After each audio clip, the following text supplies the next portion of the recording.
Control में होगा। ठीक है, तो मैं ये समझ सकता हूँ ना। अगर कोई डाउट हो आपको फर्स्ट चैप्टर के अंदर, या फिर आपको मतलब किसी भी चीज़ को लेके प्रॉब्लम हो, ठीक है, तो मैं ये नहीं चाहता कि भाई आपका टेस्ट हो और आप फिर बाद में नंबर कम लेके आओ कि बोलो भाई हमें तो ये नहीं आता, ये नहीं आता। तो आज आपके पास मौका है पूरा का पूरा कि आप लोग कुछ भी मुझसे पूछ सकते हो, वरना मैं अपना नया चैप्टर स्टार्ट कराने वाला हूँ आज, बायोलॉजिकल क्लासिफिकेशन।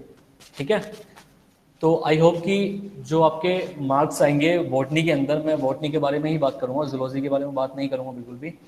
तो आई होप कि मतलब यार 45 क्वेश्चन थे, एक दो क्वेश्चन की मैं मान सकता हूँ कि हाँ भाई थोड़ा बहुत हो सकता है, लेकिन मोर देन 40 क्वेश्चन जो होते हैं वो आपके अंडर में आने चाहिए थे।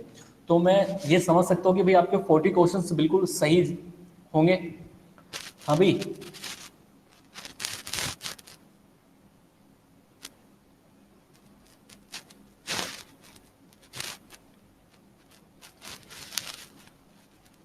श्रद्धा, तारीख, विनीत, मिली, आदित्य, क्या मैं समझ सकता हूँ कि आप लोगों के जो एग्जाम हुआ है ये भी फर्स्ट चैप्टर का, तो इसमें कोई आप लोगों को प्रॉब्लम नहीं है? सर अभी उसका रिव्यू नहीं नो हुआ। सर। ओके, तो मैं ये समझू ना भाई आपके 40 क्वेश्चन तो मिनिमम ठीक होने चाहिए, क्या आपके हुए हैं? Yes sir. चलो बहुत अच्छी यस बात है। सर। तो मतलब यस सर। थोड़ा बहुत कॉन्फिडेंस तो बिल्डअप हुआ होगा ना भाई फर्स्ट यस चैप्टर के सर। अंदर। देखो every chapter yes every sir. Topic is very important to us. ठीक है, तो बहुत ज़्यादा हमको लेके चलना है, अभी से लेके चलेंगे तो बाद में प्रॉब्लम नहीं होगी। एकदम से याद नहीं होता, एकदम से कोई रिवीजन नहीं हो पाती, तो हर चीज़ को मतलब परफेक्ट तरीके से हमको लेके चलना है। तो जो आप आज का हमारा जो टॉपिक है या जो चैप्टर है, वो हम नया चैप्टर स्टार्ट करने वाले हैं। ठीक है, जिसका नाम है बायोलॉजिकल क्लासिफिकेशन। देखो मैं आपको एक चीज़ और बता दूं कि जो हमारा फर्स्ट चैप्टर था द लिविंग वर्ल्ड, ठीक है, आपने फर्स्ट चैप्टर पढ़ा, अच्छे से किया, उसके बाद सेकंड चैप्टर पे अब हम, ठीक है, अगर आपको फर्स्ट चैप्टर अच्छे से नहीं आएगा तो सेकंड में थोड़ी बहुत दिक्कतें हो सकती है, ज़्यादा नहीं होगी, थोड़ी बहुत होगी। ठीक है, तो हर चैप्टर जो है ना, एक के बाद एक चैप्टर जो आता चला जाएगा, वो लिंक है पिछले वाले चैप्टर से। ठीक है, लिंक किस वजह से वो मैं आपको अभी स्टार्टिंग में बता दूंगा। देखो भाई हमने हमने क्या किया था, जो फर्स्ट चैप्टर था हमने क्या किया था भाई, कोई भी एक लिविंग ऑर्गेनिज्म हमने डिस्कवर किया। ठीक है, तो अब लिविंग ऑर्गेनिज्म डिस्कवर किया और हमें उसकी नेमिंग करनी है, मतलब कहने का मतलब उसको हमें क्लासिफाई करना है। तो classify in the sense of कि भाई हमें न्यू डिस्कवर ऑर्गेनिज्म मिला, तो हमने उसकी आइडेंटिफिकेशन की, उसके कैरेक्टर्स देखे, उसके बाद उसकी हमने नेमिंग करी, देन हमने उसको क्लासिफाई कर दिया। ठीक है, classify in the sense of भाई किंगडम है, फाइलम है, क्लास है, ऑर्डर है, फैमिली है, ठीक है, जीनस है, स्पीसीज है, जितने भी ये सारे ऑब्लिगेट टेक्सोनॉमिकल हायरार्की है, उसके अंदर हमने उनको रैंक करते चले गए, रैंक करते चले गए। ठीक है, तो इसका मतलब है कि जो भी नया ऑर्गेनिज्म मिलेगा उसके हम आइडेंटिफिकेशन करेंगे, कैरेक्टराइजेशन करेंगे, या फिर नोमेनक्लेचर करेंगे, या उसके बाद क्लासिफाई कर देंगे। ठीक है, तो स्टार्टिंग में जब ये चीज़ चल रहा था, 70s की बात कर रहा हूँ मैं, ठीक है, तो 70s में जब ये चीज़ चल रही थी तो साइंटिस्टों को दिक्कत आई थी। दिक्कत इन द, देखो अभी तो हमें सब कुछ पता है कि एनिमल्स कौन से होते हैं, प्लांट्स कौन से होते हैं, मोनेरा कौन से होते हैं, प्रोटिस्टन्स कौन से होते हैं, फंजाई कौन से होते हैं, बिकॉज ऑफ क्योंकि हमें हमें इन्हें मतलब हमने इनकी स्टडी की हुई है, इस वजह से हमको पता है। लेकिन जब ये सब कुछ नया था हमारे लिए, जैसे मैं बात करूं कोविड-19 जो वायरस फैला हुआ है पूरे वर्ल्ड के अंदर, तो अभी हमें कुछ पता नहीं है इस वायरस के बारे में। ठीक है, तो इसके इसके बारे में हम डिस्कवर कर रहे हैं, इसके बारे में हम जानने की कोशिश कर रहे हैं कि कैसे ये कैसे वर्क करता है, कैसे फंक्शन करता है, कैसे इसको रोका जा सकता है। तो अभी जैसे हम कोविड-19 की स्टडीज वगैरह कर रहे हैं, ऐसे ही उस टाइम पे 70s में भाई कोई नया ऑर्गेनिज्म मिला तो उसको क्लासिफाई किस तरीके से करेंगे हम, है ना, उसी चीजों पे हमें ध्यान देना है। ठीक है, तो आई होप कि आप ये चैप्टर के बारे में समझ गए होंगे, है ना। तो स्टार्ट करूं मैं? Yes sir. Yes sir. Yes sir. Okay okay, तो एनर्जी लेके आओ, ठीक है। आप लोग मुझे एनर्जी प्रोवाइड करोगे तभी मैं अच्छे से बोल पाऊंगा, अच्छे से पढ़ा पाऊंगा, ठीक है। और क्योंकि आपको मैं देख नहीं पा रहा हूँ और आप मुझे नहीं देख पा रहे हो, सिर्फ मेरी आवाज़ सुन पा रहे हो, तो ऐसी क्लासेस के लिए हमें एनर्जी की ज़रूरत होती है। कुछ एनर्जी आप प्रोवाइड करोगे, कुछ एनर्जी मैं लगाऊंगा अपनी साइड से, और क्लास बहुत ही अच्छी तरीके से रन करेंगे, ठीक है। तो मैंने आप लोगों को अभी डिस्कस किया भाई नया ऑर्गेनिज्म मिलेगा तो ऐसे ऐसे होगा, ठीक है। बाद में उसको क्लासीफाई कर देंगे, सबको पता है ये बात, ठीक है, जो फर्स्ट चैप्टर से निकल चुका है, ठीक है। तो स्टार्टिंग में क्या दिक्कत आई, जैसे सबसे पहले जो साइंटिस्ट आया था हमारे पास, जैसे मैं बात करता हूँ फर्स्ट एरिस्टोटल, ठीक है, एरिस्टोटल की, तो ये साइंटिस्ट का नाम है एरिस्टोटल, ठीक है। ये जो साइंटिस्ट है, इस साइंटिस्ट को हम बोलते हैं फादर ऑफ बायोलॉजी, ठीक है। कोई आपसे पूछे कि भाई फादर ऑफ बायोलॉजी क्या है, दैट इज एरिस्टोटल है, ठीक है। तो मैंने आपको मे बी फर्स्ट चैप्टर के अंदर भी मैंने आपको बताया था कि फादर ऑफ बायोलॉजी कौन होता है, मैंने वहां भी नाम लिखवाया, तो मैं यस यहाँ सर। भी नाम लिखवा देता हूँ एक बार। Yes sir. तो एरिस्टोटल को हम बोलते हैं फादर ऑफ बायोलॉजी, ठीक है। साथ में एरिस्टोटल को हम बोलते हैं फादर ऑफ जूलॉजी, जूलॉजी का फादर भी इसी को ही बोलते हैं। तो आपसे कोई पूछे भाई फादर ऑफ जूलॉजी कौन है, दैट इज एरिस्टोटल होगा, शायद मे बी जूलॉजी वाले टीचर ने आप लोगों को बता दिया होगा। देखो बच्चों, इस जो साइंटिस्ट था ये, ठीक है, एनर्जी के साथ हमें पढ़ना है, ठीक है, एनर्जी लगानी है तभी तो क्लास में मजा आएगा ना। तो जो एरिस्टोटल था, उस देखो 70s की हम बात कर रहे हैं, तो एरिस्टोटल ने ऐसा मतलब एक्चुअली में क्या है, जैसे कोविड-19 फैला हुआ है पूरे वर्ल्ड के अंदर, ठीक है, कोई कुछ कह रहा है, कोई कुछ कह रहा है, कोई कुछ कह रहा है, तो सारी बातों को हम देख रहे हैं। फाइनली जब इसकी वैक्सीन बन जाएगी इस वायरस की, तो हम इसको अच्छे से और समझ पाएंगे। ऐसे ही जब एरिस्टोटल का टाइम चल रहा होगा, तो सोचो उस समय ना तो कुछ मतलब हथियार, हथियार का मतलब है कि कोई टेक्निक नहीं है हमारे पास समझने के लिए कि किस चीज को हम प्लांट बोले, किस चीज को हम एनिमल बोले, किसको हम क्या बोले, ठीक है। तो उस समय में जो एरिस्टोटल था उसने क्या करा कि भाई जो एरिस्टोटल है उसने दो पार्ट्स में डिवाइड कर दिया कि भाई दो तरीके के इस वर्ल्ड के अंदर दो ही तरीके के लिविंग थिंग्स होती है, ठीक है। तो दो दो तरीके की लिविंग थिंग्स होती है, वो कौन कौन सी होती है, इसने क्या करा, इसने बोला कि टू टाइप्स के होते हैं, ठीक है। टू टाइप्स जैसे इसने दो चीज में डिवाइड कर दिया, एक तो डिवाइड कर दिया रेड ब्लड सेल्स के बेस पे। एनिमल, ठीक है, एनिमल्स में एंड प्लांट्स में, ठीक है। इस पूरे वर्ल्ड को इसने दो पार्ट्स में डिवाइड कर दिया, भाई इस पूरी दुनिया में दो चीज है, एक तो एनिमल है, एक प्लांट है, बस सिर्फ इतना ही बोला एरिस्टोटल ने। जब ये 70s में बात चल रही होगी इनकी, जैसे अभी कोविड-19 की बात चल रही है, ऐसे ही हम उसको कंपैरिजन करते हुए चलेंगे तो समझ में आता चला जाएगा। तो एरिस्टोटल ने क्या बोला कि इस पूरे वर्ल्ड में दो ही तरीके के ऑर्गेनिजम्स होते हैं, एक एनिमल होते हैं, एक प्लांट होते हैं, ठीक है। जो इसने बोला कि जो एनिमल बोला,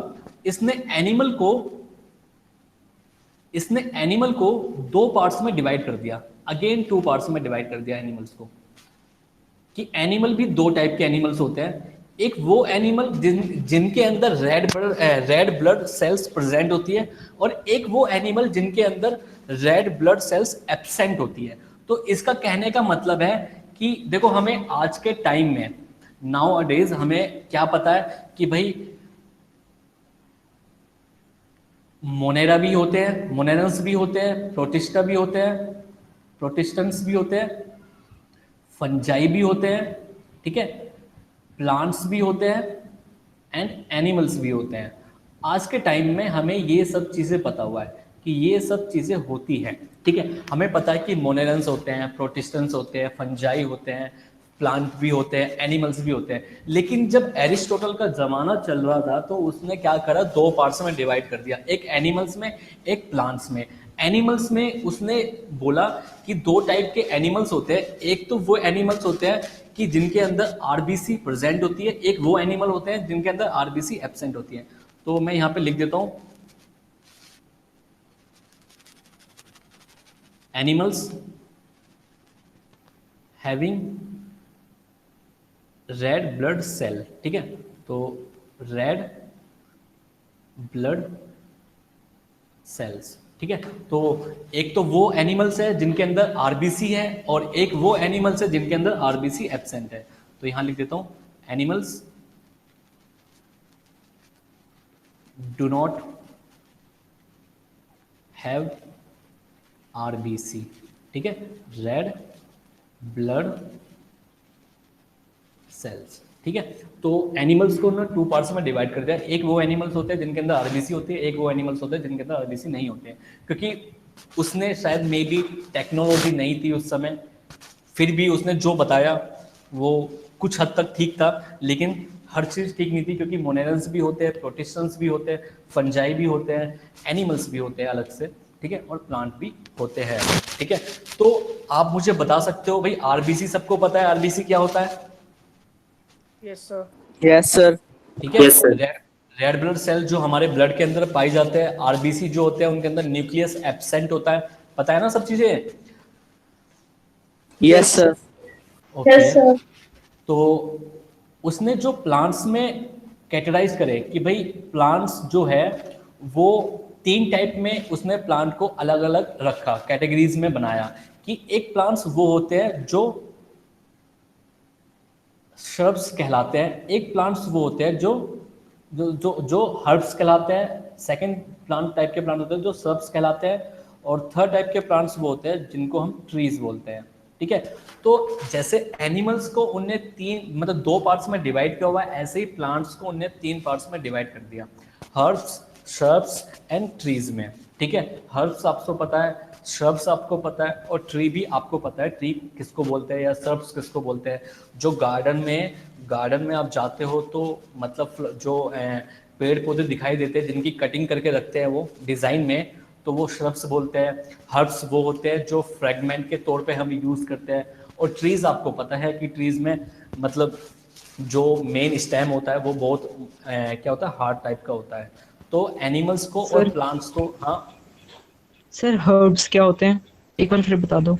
हर्ब्स बेटा वो होते हैं जो हम फ्लेवरिंग के तौर पे यूज करते हैं, ठीक है, गार्निशिंग के टाइम पे यूज करते हैं, और जिन पे मतलब अच्छी स्मेल आती है जिनके, ठीक है, उनको हम सजावट के लिए भी यूज करते हैं घरों के अंदर, ठीक है। उनको sir. हर्ब्स बोलते हैं। उनमें क्या होता है, जो मेन स्टेम होती है ना, मतलब जो हार्ड सब्सटेंस होता है, मेन स्टेम जो होती है वो Yes, चीज sir. एब्सेंट होती है, ठीक है। लेकिन श्रब्स के अंदर वो चीज बहुत ही मतलब क्या बोलते हैं कि वीक पोजीशन में होती है, पतली पतली होती है काफी, लेकिन ट्रीज में बहुत मोटा मोटा टाइप का होता है। तो आपको आई होप कि एरिस्टोटल के बारे में आपको पता लग गया होगा कि एरिस्टोटल के बारे में हमें सिर्फ इतना ही पढ़ना है अभी, और कुछ आपको मैंने फर्स्ट चैप्टर के अंदर पढ़ा दिया था इसके बारे में। तो आगे चलते हैं अपने नेक्स्ट साइंटिस्ट के पास। जो सेकंड साइंटिस्ट था हमारे पास, जिसका नाम था थियोफ्रस्टस। Botany, father of botany. Yes, ठीक है। थियोफ्रस्टस के बारे में मैं आपको बताता हूं। देखो, थियोफ्रस्टस और एरिस्टोटल दोनों के दोनों ही ग्रीक पॉलिटिकल फिलोसोफर से जुड़े हुए हैं, ठीक है। तो मैं एक लाइन लिख देता हूं, आपको कंफ्यूजन दूर हो जाएगी कि Aristotle and Theophrastus are Greek political philosopher, ठीक है। एक तो पहला पॉइंट ये हो गया। सेकंड पॉइंट इसके अंदर हो गया कि जो थियोफ्रस्टस था उसको हम बोलते हैं फादर ऑफ Botany.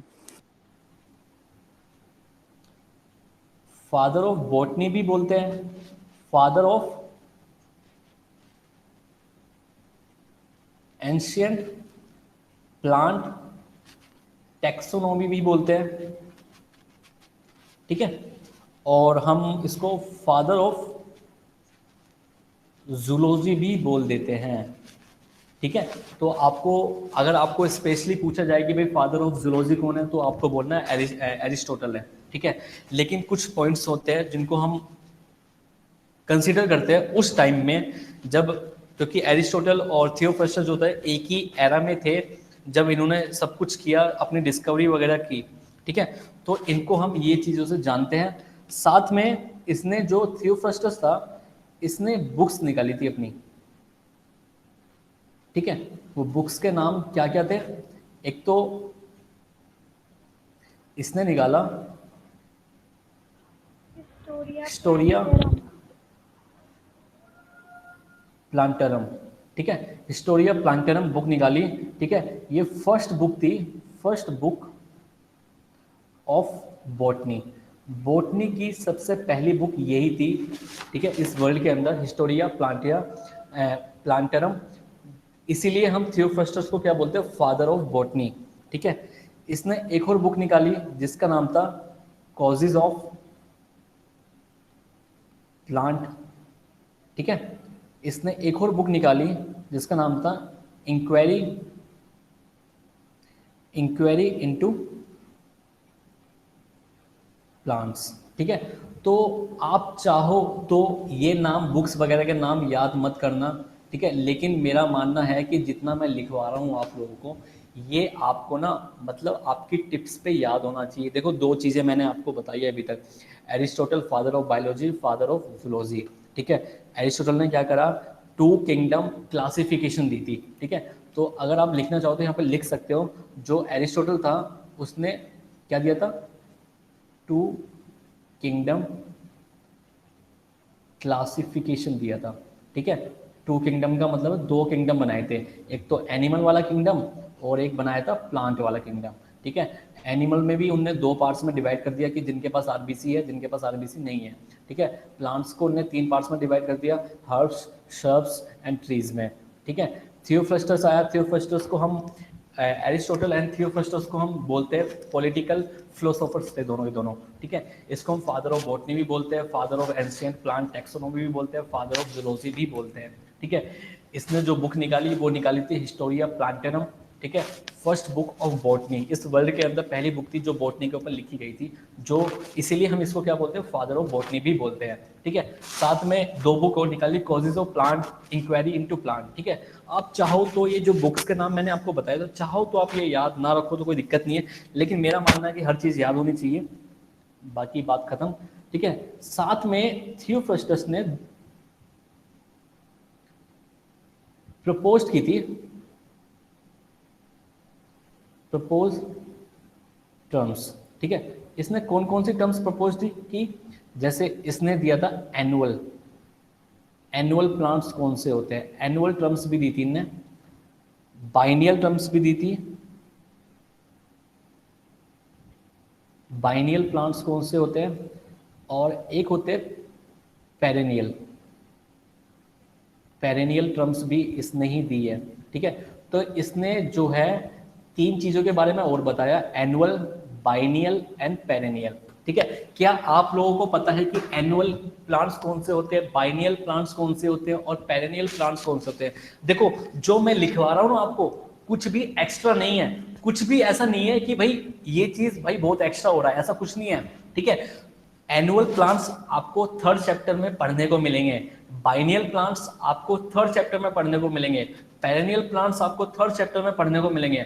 ये तीनों की तीनों terms, annual, biennial and perennial, आपको 12th क्लास में भी पढ़ने को मिलेंगे, ठीक है। तो कुछ भी एक्स्ट्रा नहीं है, जो कुछ मिल जाए उसको लपेट लो यार, कोई दिक्कत नहीं है, ठीक है। तो थियोफ्रस्टस क्या है, उसने प्रपोज किए 3 टर्म, एक तो एनुअल प्लांट्स, एक बाइनियल टर्म, एक पेरेनियल टर्म। क्या आप में से कोई बच्चा बता सकता है कि एनुअल किसको बोलते हैं, बाइनियल किसको बोलते हैं और पेरेनियल किसको बोलते हैं? एनीवन? सर जो सर ये एनुअल होता है ना सर, ये सर जो उनकी लाइफ साइकिल होती है, ये सर इनकी सिंगल वीक या कुछ फ्यू वीक्स या फिर कुछ फ्यू मंथ्स के लिए होती है। और सर ये सर मेरी आवाज आ रही है? हाँ, आ रही है बेटा, बोलते रहो। सर जो ये सर और ये पेरिनियल जो होते हैं ना सर, ये सर कुछ फ्यू इयर्स तक जीते हैं सर। इनकी जो लाइफ स्पैन होती है कुछ फ्यू इयर्स तक होती है। और सर जो बाइनियल्स होते हैं ये सर केवल दो सीजन्स के लिए जीते हैं, जैसे कि मोर देन 1 ईयर के लिए सर। हाँ, आपने जो बताया वो आपके हिसाब से ठीक है, लेकिन आपको थोड़ा बहुत ना ठीक करना पड़ेगा और भी अभी, ठीक है। इनके बारे में मैं आपको बताता हूँ। आपको अब जो मैं बता रहा हूँ उसको याद रखना हमेशा, ठीक है। एक बार याद रखोगे कोई दिक्कत नहीं रहेगी पूरी लाइफ तक, जब तक आप बॉटनी के अंदर हो। इसका मतलब तो यही है। तो देखो एनुअल टर्म्स हम यूज करते हैं ईयर के लिए, एनुअली, ठीक है, या सीजन के लिए, ठीक है। तो कुछ प्लांट्स ऐसे होते हैं कि जो फ्लावरिंग देते हैं, फ्रूट देते हैं, और उसके बाद वो प्लांट डाई हो जाते हैं, मर जाते हैं, ठीक है। तो ऐसे प्लांट्स को हम बोलते हैं एनुअल प्लांट, कि जो प्लांट एक सीजन तक ही चले। जैसे वीट का प्लांट है, वीट, ठीक है। जैसे गेहूं का प्लांट होता है, गेहूं बोया और गेहूं उगा, गेहूं को हमने काट दिया, ठीक है। तो मतलब इसका मतलब है जो वो गेहूं वाला प्लांट है वो एनुअल प्लांट है, जो एक ही सीजन तक चलता है, ठीक है। उसके बाद हमें दोबारा से उसको बोना पड़ता है, दोबारा से हमें उसको रिक्रिएट करना पड़ता है। तो annual plants are those plant which complete their life cycle in 1 year, ठीक है, या इन 1 सीजन तक, ठीक है। बाइनियल वो होते हैं जो 2 साल तक अपनी लाइफ साइकिल को चलाते हैं, मतलब 2 साल के अंदर फ्लावरिंग करेंगे, फ्रूट देंगे और उसके बाद मर जाएंगे। तो 2 साल की लाइफ साइकिल होती है बाइनियल की। एनुअल की होती है 1 ईयर बोल दो या 1 सीजन बोल दो, कोई दिक्कत नहीं है। पेरेनियल प्लांट्स वो प्लांट्स होते हैं जो हर साल फ्लावर देते हैं, फ्रूट देते हैं, लेकिन वो प्लांट मरते नहीं है, ठीक है। पेरेनियल प्लांट, दोबारा सुनना, पेरेनियल प्लांट्स वो प्लांट्स होते हैं जो हर साल फ्लावर और फ्रूट देते हैं। जैसे मैंगो का प्लांट है, मैंगो का प्लांट क्या होता है, उसको दोबारा से बोने की जरूरत थोड़ी है उस प्लांट को, है ना। वो तो हर साल फ्लावर देगा, फ्रूटिंग मैंगो का आम देगा, और अगले साल फिर देगा अपने सीजन में, अगले साल फिर देगा। लेकिन वो प्लांट क्या है, मर तो नहीं रहा ना, जिंदा है ना प्लांट, तो सिर्फ फ्रूटनिंग का टाइम चेंज है। तो perennial plants are those plant which gives flower and fruiting every year, ठीक है। बाइनियल वाले 2 साल में एक बार अपनी लाइफ साइकिल को कंप्लीट कर लेंगे, और एनुअल वाले सिर्फ 1 साल में अपनी लाइफ साइकिल को कंप्लीट करेंगे। मतलब 1 साल के अंदर जो कुछ हो सकता है वो करके देंगे, देन उसके बाद ये मर जाएंगे, डाई हो जाएंगे। आपको समझ में आ गया जो मैंने आपको तीनों टर्म्स बताई हैं? Yes sir. ओके बेटा, तो मैं आगे बढ़ता हूँ थोड़ा सा, ठीक है। मैं इनके बारे में लिखवा नहीं रहा आपको, देखो यार हर चीज ना लिखवाने की जरूरत नहीं है। ऐसा तो ना आपका एक चैप्टर की जो कॉपी है ना, वो मतलब जो एक चैप्टर जो होगा वो आपका ना मतलब 25-30 पेज का बन जाएगा अगर हम हर चीज लिखने लग गए। थोड़ा माइंड को भी अपना थोड़ा शार्प बनाओ और उसको रिमेम्बरिंग पावर भी तेज करो अपनी। तो annual plants are those plant which complete their life cycle in 1 year या इन 1 सीजन, मतलब पैदा होंगे, फ्रूट देंगे, मर जाएंगे। बाइनियल 2 साल में अपने कंप्लीट करता है। पेरेनियल हर साल फ्रूटिंग देता है, फ्लावरिंग देता है, ठीक है। तो तीनों में ये फर्क है, ठीक है। साथ में जो थियोफ्रस्टस था, सर बाइनियल वाले जो प्लांट्स होते हैं वो 2 साल बाद मर जाते हैं फिर? हाँ मर जाते हैं, बाइनियल तभी बोलते हैं उन्होंने, ठीक है। 2 साल में के अंदर ओके फ्रूटिंग सर। देंगे, फ्लावरिंग देंगे, देन मर जाएंगे, ठीक है। लेकिन पेरेनियल वाले नहीं मरते हैं, ठीक है। और sir father of zoology Aristotle और थियोफ्रस्टस दोनों को बोलते हैं? हाँ, तो आप चाहो तो ये चीज़ यहाँ पे मत याद करना, ठीक है। ये थोड़ा बड़े लेवल की बात हो जाएगी आपके लिए, ठीक है। चाहो तो ये चीज़ याद मत करना। Okay sir. एक मिनट रुको। हेलो सर, क्लास चल रही है अभी, मैं आपसे बात करता हूँ, ठीक है, ठीक है।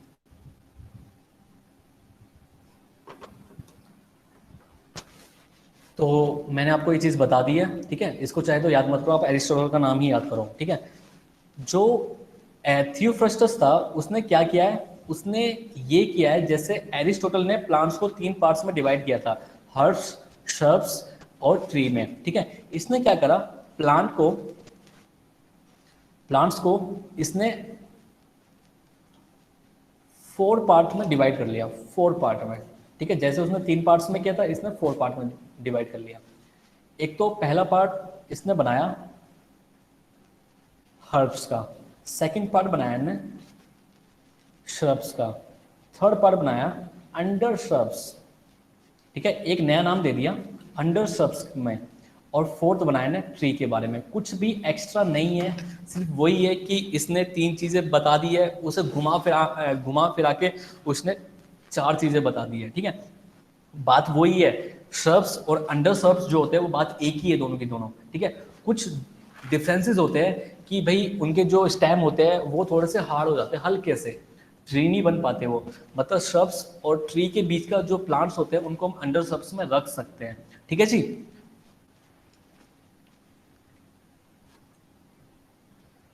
इसके बाद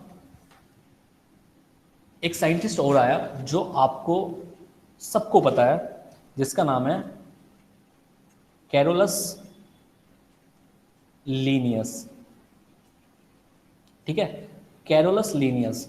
ठीक है, देखो इसके बारे में मुझे बताने की जरूरत नहीं है, लेकिन फिर भी मैं आपको एक्चुअली में कुछ 2-4 बातें बता देता हूँ ताकि थोड़ा इंटरेस्ट बढ़ जाए हमारा भी, पढ़ाने में थोड़ा और मजा आ जाए।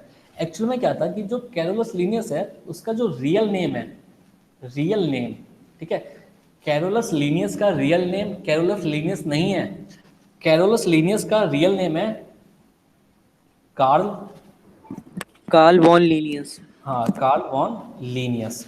ठीक है, तो कैरोलस लीनियस का पूरा नाम है कार्ल वॉन लीनियस। ठीक है, लेकिन उसने क्या करा कि वो बोटनी से था तो उसने बहुत सारी चीज बोटनी के अंदर दी है, तो इसने अपना नाम ना लैटिन लैंग्वेज में कन्वर्ट कर लिया। ठीक है, और लैटिन लैंग्वेज में इसका नाम जो निकल के आता है वो आता है कैरोलस, स्पेलिंग मिस्टेक हो गई,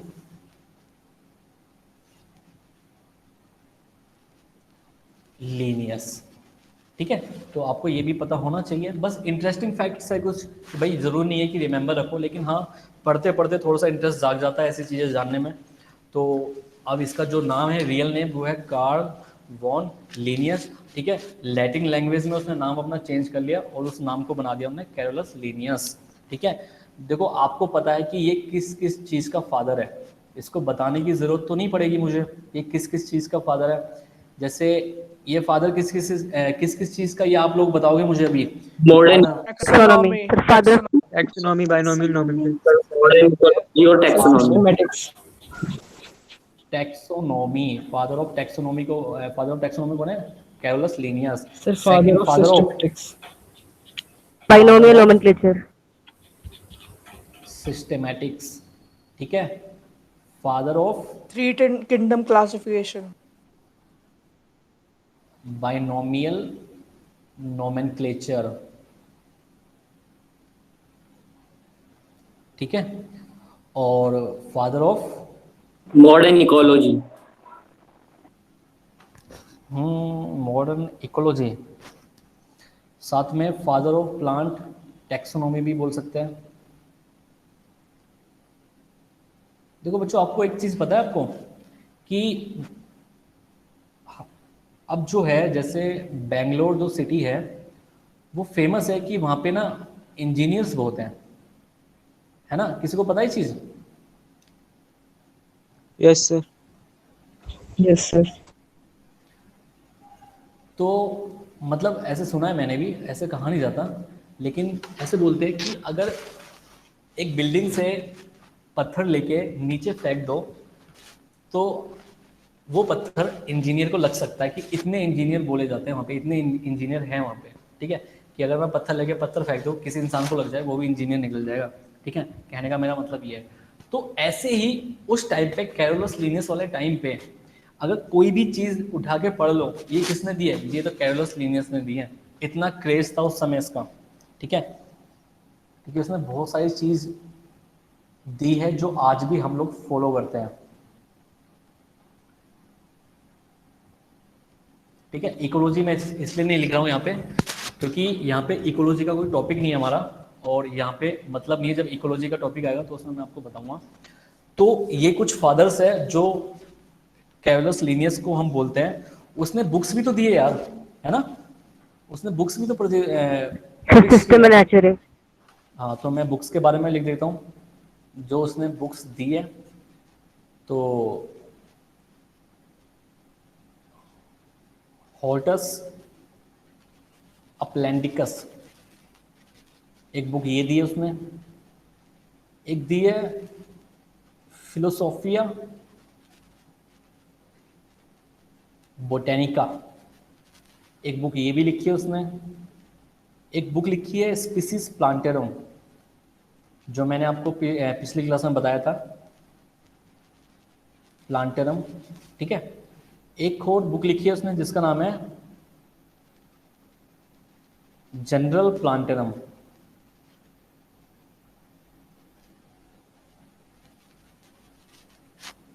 ठीक है, एक और बुक लिखी है उसने जिसका नाम है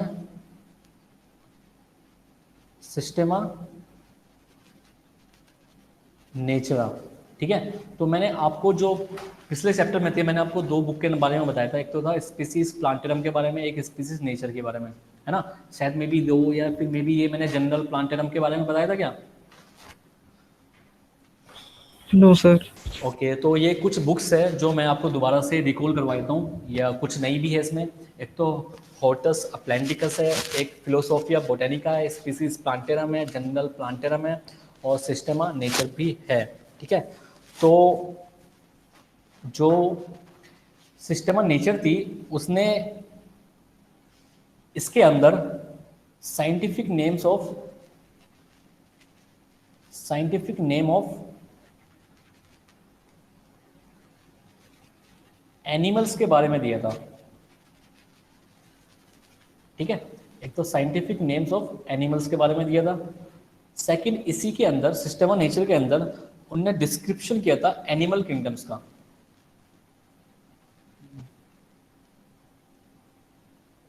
डिस्क्रिप्शन सर 4326 स्पीशीज के बारे में भी लिखा है।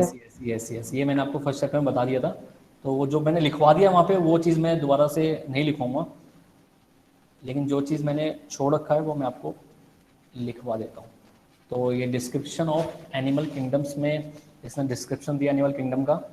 साथ में इसी बुक के अंदर आउटलाइन क्लासिफिकेशन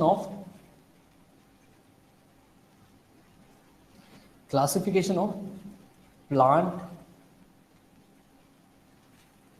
किंगडम के बारे में भी उसने दिया है। ठीक है, तो इस बुक के अंदर उसने scientific names of the animals के बारे में बताया है, और सेकंड थिंग इसके अंदर डिस्क्रिप्शन दिया है एनिमल किंगडम्स के बारे में, और थोड़ा बहुत आउटलाइन मतलब क्लासिफिकेशन के बारे में प्लांट किंगडम के बारे में उसने इसी बुक के अंदर समझा दिया था।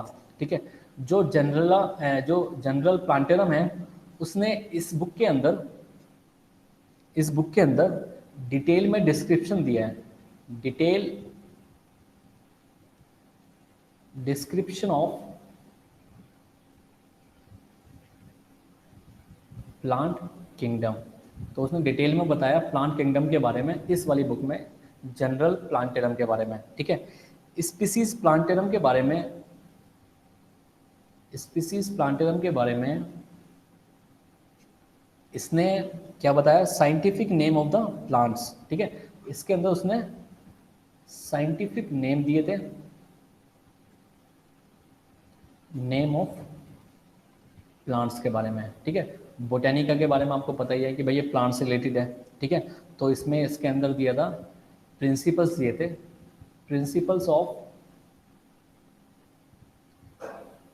Principle of nomenclature.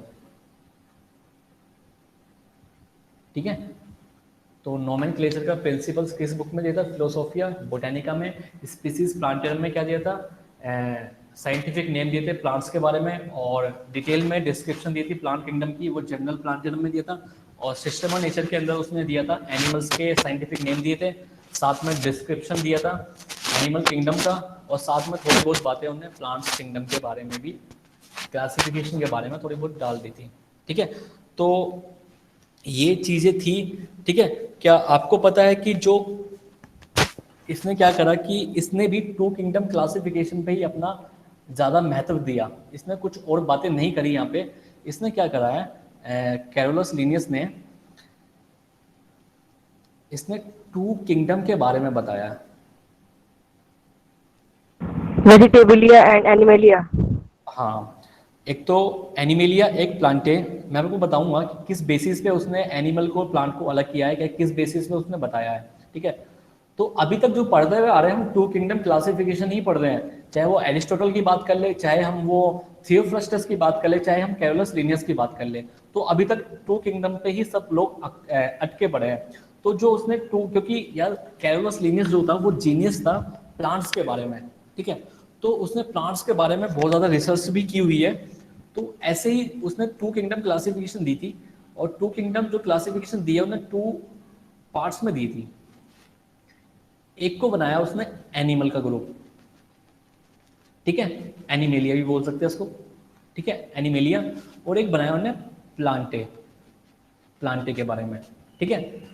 एनिमल्स के बारे में जो थियोफ्रस्टस ने या फिर जो एरिस्टोटल ने थ्योरी दे दी थी, उसी को वो लेके चल रहा था कि जो एनिमल्स होते हैं उनको भी उन्होंने 2 पार्ट्स में डिवाइड किया हुआ है कि भाई एक आरबीसी है और आरबीसी नहीं है, ठीक है। जो आरबीसी जिस एनिमल्स में होते हैं उन एनिमल्स को हम क्या बोलते हैं, वर्टिब्रेट्स, और जिसके अंदर आरबीसी नहीं होते उन एनिमल्स को क्या बोलते हैं, इनवर्टिब्रेट्स, ठीक है। ये आप लोगों को पता होगा, क्योंकि जो खून है वो हमारा लाल है। लाल क्यों है? हीमोग्लोबिन के प्रेजेंस से। हीमोग्लोबिन। हाँ, हीमोग्लोबिन के प्रेजेंस की वजह से लाल है। तो खून हमारा लाल है हीमोग्लोबिन की वजह से, क्योंकि हीमोग्लोबिन क्या होता है, आयरन कंटेनिंग पिगमेंट्स होता है। लेकिन जो इन्वर्टिब्रेट्स होते हैं, जो उनका खून होता है वो थोड़ा ब्लूइश कलर का होता है, ब्लू कलर का। क्यों ब्लू कलर का क्यों होता है? क्योंकि वहाँ पे आयरन कंटेनिंग पिगमेंट की जगह क्या होता है, कॉपर कंटेनिंग पिगमेंट होता है, और जो कॉपर होता है वो ब्लूइश कलर का होता है, ब्लूइश कलर का इफेक्ट डालता है, ठीक है। तो जैसे हीमोग्लोबिन बोलते हैं, ऐसे ही जो ब्लू कलर के जो पिगमेंट्स मतलब देते हैं उनको बोलते हैं हीमोसाइनिन, ठीक है। एक होता है हीमोग्लोबिन, ठीक है, जो रेड कलर का होता है, और एक होता है हीमोसाइनिन जो ब्लू कलर का होता है, ठीक है। तो ये डिस्टिंग्विश था दोनों का। तो ये मैंने आपको बता दिया। वैसे जूलॉजी में है, जूलॉजी वाले टीचर से पूछ सकते हो आप। तो जो 2 किंगडम क्लासिफिकेशन है, लिनियस ने भी वही बताया।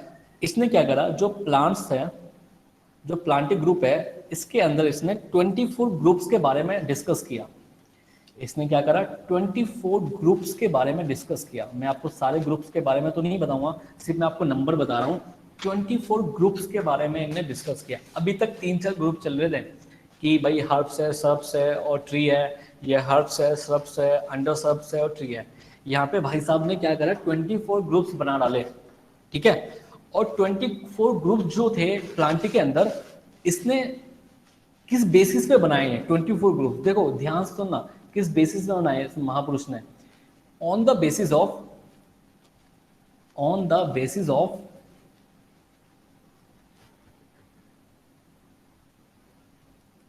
सेक्सुअल कैरेक्टर्स, ठीक है। सिर्फ 24 ग्रुप बना डाले इनने सेक्सुअल कैरेक्टर्स को लेके, ठीक है। जैसे सेक्सुअल कैरेक्टर, जैसे मतलब दैट इज, जैसे मैं बोल देता हूं स्टेमन, कार्पल। पता है भाई स्टेमन और कार्पल क्या होता है? हर चीज आपको पता होनी चाहिए। अब यस सर। Yes sir. स्टेमन क्या होता है? Sir male part. सर ये मेल रिप्रोडक्टिव पार्ट होता है। हाँ, मेल रिप्रोडक्टिव पार्ट होता है स्टेमन, बिल्कुल सही बात है। और carpel? Sir female reproductive part. ठीक है। मैं आपको हर चीज अभी से ही ना, आने वाले चैप्टर्स के लिए मैं आपको अभी से ही ना तैयार कर रहा हूँ कि जो स्टेमन होता है उसको, जो स्टेमन होता है ये होता है मेल रिप्रोडक्टिव पार्ट, और जो कार्पल होता है ये होता है फीमेल रिप्रोडक्टिव पार्ट, ठीक है। मैं आपको एक फिगर और बना के दिखाता हूँ स्टेमन का, क्योंकि मैं आपको तैयार कर रहा हूँ आने वाले चैप्टर के, क्योंकि हमारा नेक्स्ट चैप्टर जो है वो है प्लांट किंगडम के बारे में। तो आपको पहले से तैयार कर रहा हूँ। जो स्टेमन होता है वो कुछ इस टाइप का होता है,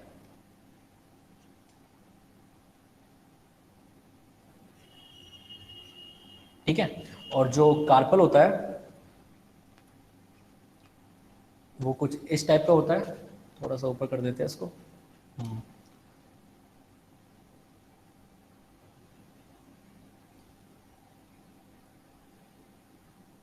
ठीक है भाई। और ये जो स्टेमन है एक्चुअली में क्या है कि जो मेल रिप्रोडक्टिव पार्ट जिसे हम बोलते हैं उसको बोलते हैं एंड्रोशियम, ठीक है। और जो फीमेल रिप्रोडक्टिव पार्ट होता है उसको हम क्या बोलते हैं? गाइनोशियम, ठीक है। तो एंडोशियम जहां पे आ जाएगा इसका मतलब है मेल पार्ट की बात हो रही है, जहां पे गाइनोशियम आ जाएगा वहां पे क्या बात हो रही है? फीमेल की बात हो रही है। तो ये स्टेमन क्या है? ये एंड्रोशियम की यूनिट है। स्टेमन क्या है? एंड्रोशियम की यूनिट है। गाइनोशियम क्या है? सॉरी, कार्पल क्या है? ये गाइनोशियम की यूनिट है, क्योंकि इस वाले पार्ट को हम बोलते हैं एंथर और इसको हम बोलते हैं फिलामेंट, ठीक है। और फिलामेंट और एंथर को मिला के बोलते हैं स्टेमन, ठीक है। तो जो मेल पार्ट होता है उसकी यूनिट होती है स्टेमन और जो फीमेल पार्ट होता है उसकी यूनिट होती है कार्पल। इस वाले पार्ट को हम बोलते हैं पिस्टिल, इस वाले पार्ट को हम बोलते हैं स्टाइल, इस वाले पार्ट को हम बोलते हैं ओवरी, ठीक है। तो आपको ये चीजें अभी से ही पता होनी चाहिए, ठीक है।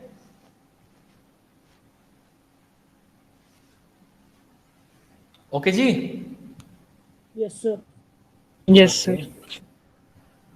तो मैंने आपको ये चीज़ें बता दी है। अब आगे बढ़ता हूँ, मैं थोड़ा सा और आगे चलता हूँ कि एक्चुअली में जो लीनियस था उसने एक्चुअली में जो क्लासिफिकेशन करी है वो दो बेसिस पे करी है। एक तो आर्टिफिशियल क्लासिफिकेशन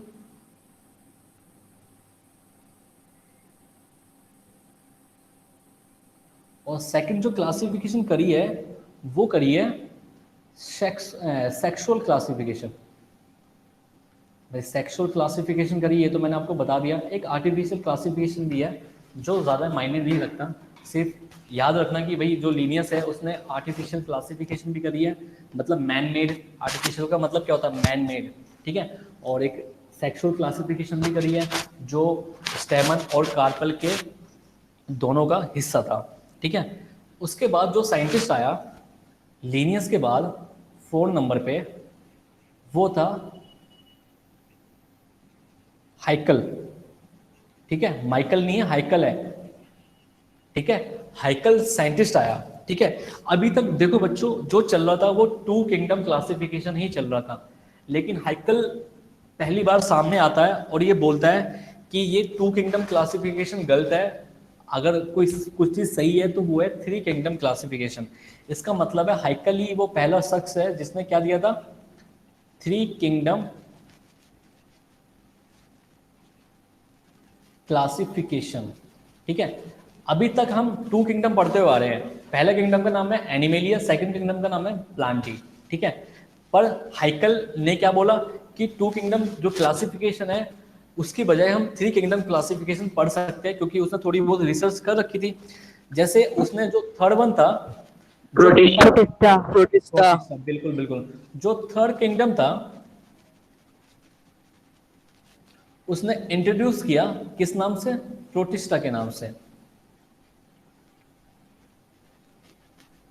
प्रोटिस्टा, ठीक है। और उसने क्या करा? इसने क्या करा कि जो प्रोटिस्टा के अंदर जो प्रोटिस्टा ग्रुप बनाया, इसने इसके अंदर ऑल यूनिसेल्युलर ऑर्गेनिजम्स प्लेस्ड कर दिए, ठीक है। मतलब जितने भी यूनिसेल्युलर ऑर्गेनिजम्स हैं वो इसके अंदर डाल दिए, ठीक है। और बाकी को प्लांट में, फिर जो एनिमल्स के कैरेक्टरिस्टिक्स थे उनको एनिमल्स में डाल दिया, ठीक है। तो इस तरीके से उसने ये काम किया है। साथ में इसने क्या करा? इसी ग्रुप के अंदर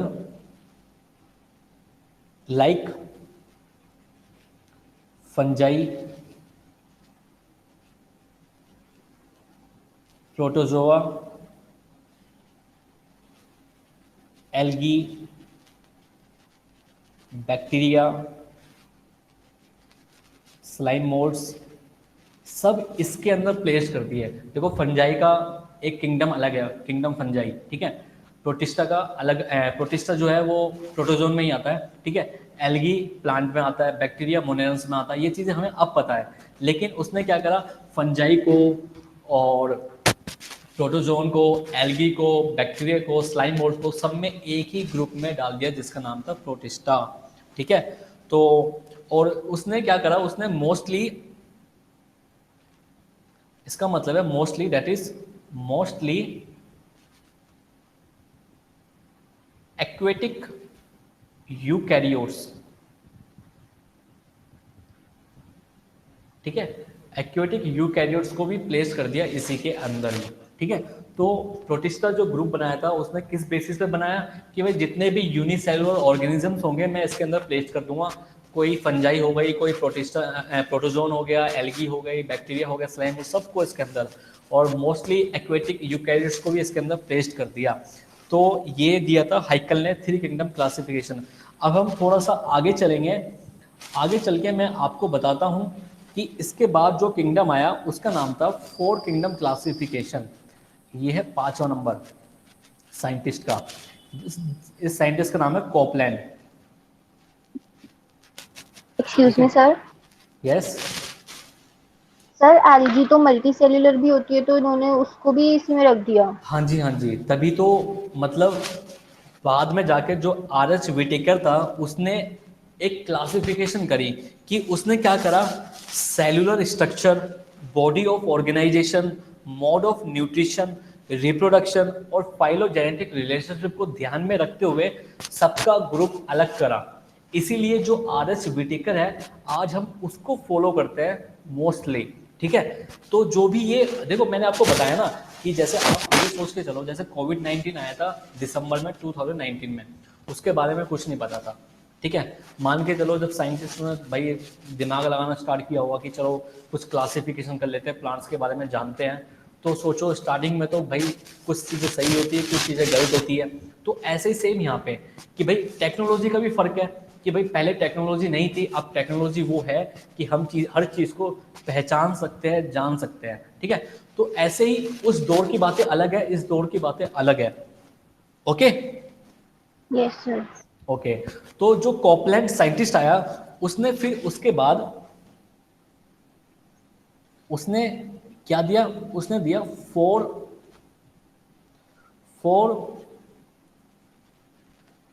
किंगडम क्लासिफिकेशन दिया, ठीक है। उसने 4 किंगडम क्लासिफिकेशन दिया। उसने जो 4th ग्रुप बनाया, जो फोर्थ किंगडम बनाया उसने, मोनरा, उसका नाम दिया ने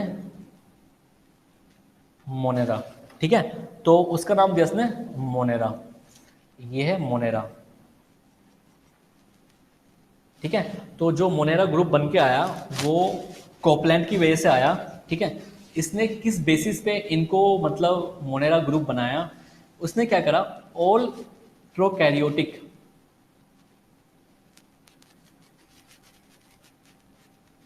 जो ऑर्गेनिजम्स थे उनको इनके अंदर प्लेस करा दिया। जितने भी प्रोकैरियोटिक ऑर्गेनिजम्स थे उनके अंदर, देखो एक होता है, देखो मैं आपको एक चीज़ बताता हूँ, देखो कोई चीज़ आप स्टडी कर रहे हो तो आप ना पहले जानते हो यार क्या क्या फीचर्स लेके चल रहे हैं, क्या क्या चीज़ ध्यान में रखनी पड़ती है कि भाई इस बेसिस पे हम इन ग्रुप को बना सकते हैं, ठीक है। पहले टेक्नोलॉजी की कमी थी तो ज़्यादा स्टडी नहीं कर पाते थे, लेकिन फिर भी धीरे धीरे बढ़ते चले गए तो ग्रुप्स भी बढ़ते चले गए, किंगडम भी बढ़ते चले गए, ठीक है। तो इन्हीं के बेसिस पे ये जो किंगडम्स है वो बनते जा रहे हैं। तो पहले 2 किंगडम चला, फिर 3 किंगडम आया, फिर 4 किंगडम आया, और जो 4 किंगडम क्लासिफिकेशन है वो करा है कॉपलैंड ने। ये साइंटिस्ट का नाम है कॉपलैंड हो गया, हाइकल हो गया, कैरोलस लिनियस हो गया, थियोफ्रस्टस हो गया, या फिर एरिस्टोटल हो गया, ठीक है। ये 5 साइंटिस्ट है जो मैं आपको बता रहा हूँ। तो जो इसने करा, जो प्रोकैरियोट्स का ग्रुप बनाया, इसके अंदर इसने प्लेस्ड करवाया यू बैक्टीरिया और आर्की बैक्टीरिया, ठीक है। इन ग्रुप्स को इन मोनेरा के अंदर प्लेस करवाया, you bacteria and Archie bacteria. अभी हम इनके बारे में डिटेल में पढ़ेंगे भाई आर्की बैक्टीरिया जो बैक्टीरिया होते हैं वो किस टाइप के होते हैं, और जो यू बैक्टीरिया होते हैं वो किस टाइप के होते हैं, ठीक है। तो सबसे पहले हम एक बार इन चीज़ों पे रिवीजन कर लेते हैं, क्योंकि जो नेक्स्ट जो मेरा टॉपिक है वो है आर.एच. विटेकर का, जिसके बारे में हम डिटेल में पढ़ेंगे। देखो मैंने आपको स्टार्ट करा एरिस्टोटल के बारे में। भाई एरिस्टोटल क्या बोलते हैं, father of biology and father of zoology. हमें देखो अभी जो प्रेजेंट में जो हमें पता है कि भाई ये 5 ग्रुप होते हैं, Monera, protista, fungi, Plantae, animals, ठीक है। लेकिन जब इनका दौर चल रहा था उस समय तो इतनी टेक्नोलॉजी नहीं थी, तो धीरे धीरे उन्होंने भी स्टार्ट करा। सबसे पहले आया 2 किंगडम क्लासिफिकेशन। 2 किंगडम में 2 चीज़ होती है, एक एनिमल का ग्रुप, एक प्लांट का ग्रुप। एनिमल के ग्रुप में इसने 2 पार्ट्स में डिवाइड कर दिया, जिनके पास आरबीसी है, जिनके पास आरबीसी नहीं है, ठीक है। प्लांट्स को उसने 3 ग्रुप्स में डिवाइड कर दिया, हर्ब्स, श्रब्स एंड ट्रीज में। उसके बाद आया थियोफ्रस्टस। थियोफ्रस्टस जो है वो फादर ऑफ बॉटनी भी बोलते हैं, father of ancient plant taxonomy भी बोलते हैं, ठीक है। उसने कुछ बुक्स के नाम भी दिए, जैसे हिस्टोरिया प्लांटेरम हो गया, causes of plant, inquiry into the plant, ठीक है। तो ये बुक्स के नाम है, कुछ याद रख लेना, मे भी कोशिश करना याद करने की। और उसने कुछ टर्म्स भी दिए, जैसे एनुअल हो गया, बाइनियल हो गया, पेरेनियल हो गया, कुछ टर्म्स भी दिए है। लेकिन जो थियोफ्रस्टस था उसने भी टू किंगडम क्लासिफिकेशन पे ही वर्क किया है। एनिमल्स को तो एनिमल की तरह छोड़ दिया, लेकिन प्लांट्स में एक ग्रुप एक्स्ट्रा बना दिया जिसका नाम था अंडरस्ट्रब्स, ठीक है। बाकी सब चीज वही चल रही है। फिर आया कैरोलस लिनियस। देखो रियल नेम तो आपको पता ही है, ये बातें करने की जरूरत नहीं है। फादर ऑफ भी पता है आपको सब कुछ कि भाई कौन कौन से फादर्स हम इनको बोलते हैं। थोड़ी बुक्स के बारे में थे, जैसे हॉर्टस अटलांटिकस है, फिलोसोफिया बोटेनिका है, स्पीसीज प्लांटेरम है, जनरल प्लांटेरम है, स्पीसीज सिस्टेमा नेचर है। तो ये कुछ बुक्स के नाम है, आप याद रख लेना। यस सर हॉर्टस अटलांटिकस में क्या करा था उसने? ये एनिमल्स के बारे में बेटा, ये तो एनिमल्स, ओके सर। हाँ ओके। तो ज़्यादा कुछ है नहीं इसमें, लेकिन बुक्स के नाम आपको थोड़ा बहुत याद कर लेना। स्पेशली कैरोलस लिनियस के बारे में तो याद रखने की चीज़ें हैं सारी की सारी, ठीक है, क्योंकि कैरोलस लिनियस का टॉपिक भी है और उनके बारे में पढ़ाया भी है हमें, ठीक है। फिर इसने भी यही काम करा, टू किंगडम क्लासिफिकेशन पे ही दिया, एनिमल को एनिमल पे छोड़ दिया और प्लांटी को 24 ग्रुप में बांट दिया। प्लांट को जिस 24 ग्रुप में जिस ग्रुप में बांटा वो on the basis of sexual characters. मैंने आपको बताया है कि भाई सेक्सुअल कैरेक्टर जैसे स्टेमन और कार्पल हो गया। स्टेमन जो होता है वो मेल वाले पार्ट को बोलते हैं, जो कार्पल होता है उसे फीमेल वाले पार्ट को बोलते हैं। एक्चुअली में मेल रिप्रोडक्टिव पार्ट को हम एंड्रोशियम बोलते हैं। तो एंड्रोशियम तो मेल रिप्रोडक्टिव पार्ट हो गया। तो एंड्रोशियम की यूनिट क्या होगी? स्टेमन। यूनिट होती है स्टेमन। और स्टेमन के अंदर दो पार्ट होते हैं, एक होता है एंथर, एक होता है फिलामेंट। ऊपर वाले पार्ट को बोलते हैं एंथर, नीचे वाले पार्ट को बोलते हैं फिलामेंट। ऐसे फीमेल रिप्रोडक्टिव पार्ट को हम गाइनोशियम बोलते हैं। गाइनोशियम की जो यूनिट होती है वो होती है कार्पल। इसके अंदर भी 3 पार्ट होते हैं। सॉरी, ये एक चीज गलत हो गई यहाँ पे बच्चों, कि जो पिस्टिल है इसको पिस्टिल नहीं, इसको स्टिग्मा बोलते हैं। स्टिग्मा, ठीक है। Stigma, style and ovary, 3 part है इसके, ठीक है। कार्पल का दूसरा नाम क्या है? पिस्टिल। पिस्टिल जो नाम है वो कार्पल का दूसरा नाम है, ठीक है। तो ऊपर वाले पार्ट को बोलते हैं स्टिग्मा, बीच वाले जो स्टॉक लाइक स्ट्रक्चर है उसको स्टाइल, और जो नीचे स्वेलिंग लाइक स्ट्रक्चर आपको दिखाई दे रही है उसको ओवरी बोलते हैं।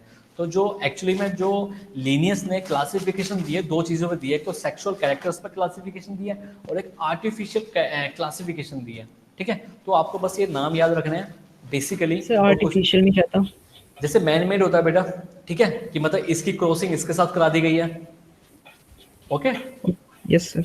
ओके, तो जो हाइकल आया उसके बाद उसने एक्चुअली में 3rd किंगडम को जनरेट किया, ठीक है। उसने 3 किंगडम क्लासिफिकेशन दिया। 3rd किंगडम जो बनाया उन्होंने बनाया प्रोटिस्टा। प्रोटिस्टा जो बनाया उसने क्या करा, जितने भी फंजाई, जितने भी प्रोटोजोआ, जितने भी एल्गी, बैक्टीरिया, स्लाइम और जितना भी कचरा था, ठीक है, कचरा समझते हो, कचरा, उनको सब प्रोटिस्टा में डाल दिया। जो उसको समझ में नहीं आया वो प्रोटिस्टा में डाल दिया। बाकी का ग्रुप प्लांट बना दिया, एक ग्रुप बना दिया एनिमल, ठीक है। देखो 2 ग्रुप तो चलते हुए आ रहे हैं, प्लांटी और एनिमलिया, ठीक है। इसके साथ साथ उसने तीसरा ग्रुप लिया प्रोटिस्टा का, ठीक है। जितने भी अलग उसको लगा या समझ में नहीं आया उसको प्रोटिस्टा के अंदर उसने प्लेस कर दिया। फिर आया कोपलैंड। कोपलैंड ने 4th किंगडम बनाया, मोनेरा। देखो 3 किंगडम चलता हुआ आ रहा है, प्रोटिस्टा और आपका प्लांटी, एनिमलिया, ठीक है। अब 4th आ गया मोनेरा। मोनेरा के अंदर उसने क्या करा, उसने जितने भी प्रोकैरियोटिक ऑर्गेनिजम्स है उसको प्लेस करवा दिया मोनेरा के अंदर, ठीक है। तो ये बन गया 4 किंगडम क्लासिफिकेशन। फिर आया 5 किंगडम क्लासिफिकेशन। तो हमारा जो छठा साइंटिस्ट है वो है RH विटेकर। RH विटेकर, ठीक है। RH Whittaker. RH विटेकर ने 5 किंगडम क्लासिफिकेशन दिया है। बच्चों इंटरेस्ट आ रहा है? Yes sir. भाई देखो इंटरेस्ट आना चाहिए। मैंने माना कि भाई प्लांट है, प्लांट के बारे में जानना आसान बात नहीं है, लेकिन इंटरेस्ट क्रिएट करना चाहिए, ठीक है। तो 5 किंगडम क्लासिफिकेशन दिया RH विटेकर ने, ठीक है। जो 5वां किंगडम बनाया उनने, जो 5th किंगडम बनाया, 5th किंगडम उसने बनाया फंजाई। ठीक है। पांचवा जो किंगडम बनाया वो बनाया उसने फंजाई, मतलब फंजाई का भी अलग किंगडम बना दिया, ठीक है। जैसे स्टार्टिंग से लेके चलूँ मैं, जैसे मोनेरा किंगडम हो गया, ठीक है, प्रोटिस्टा हो गया, फंजाई हो गया, ठीक है, प्लांटी हो गया, एंड लास्ट जो किंगडम है वो है एनिमेलिया, ठीक है। तो ये 5 किंगडम क्लासिफिकेशन किसने दिया? आर.एच. व्हिटेकर ने। जो फिफ्थ किंगडम उसने बनाया वो बनाया फंजाई का। तो अगर मैं सबके नाम एक साथ लेके देखूं तो 5 किंगडम होते हैं, Monera, protista, fungi, Plantae and animalia, ठीक है। लेकिन किस बेसिस पे उसने इन सबको अच्छी तरीके से प्लेस किया हुआ है, ये देखने वाली बात है। तो अभी हम देखते हैं कि भाई ऑन द बेसिस ऑफ,